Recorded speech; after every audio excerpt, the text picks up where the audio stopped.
H.L. Mencken was the great American satirist, journalist, critic of American culture, critic of American language in the first half of the 20th century.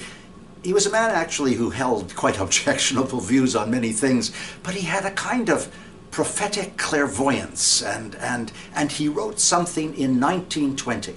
100 years ago, almost exactly, which is really quite remarkable. It took my breath away. Maybe you're familiar with it already, but I have to use it as the peg on which to hang this commentary. Quote, "As democracy is perfected, the office of the president represents more and more closely the inner soul of the people.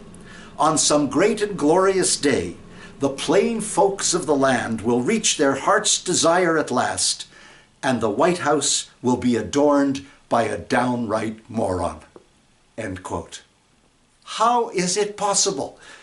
That's more clairvoyant than George Orwell's 1984 or Sinclair Lewis's "It Can't Happen Here." He hits the nail right on the head. But of course what Mencken couldn't know was what the plain folks of the land would do once the moronic buffoon was in office. And we have a fascinating dynamic emerging in the United States. It's not just the judiciary, which has once again disavowed the latest executive order on immigration and refugees. It's not just the roiling discontent across the United States bringing people together in opposition. It's not just what happened in Holland this last week, where the electors in the Netherlands rejected a right-wing populist, in part, say the commentators, because they were worried about what Donald Trump was doing and that it would somehow be reflected in their own politics hereafter.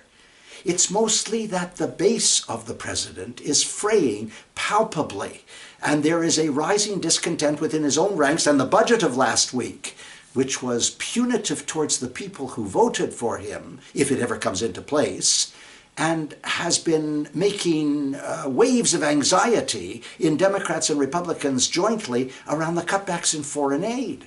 I mean, how can you cut back the way they're suggesting? Suppose you cut back money for UNICEF. That's immunization of children and children in conflict. Cut back money for the World Food Program.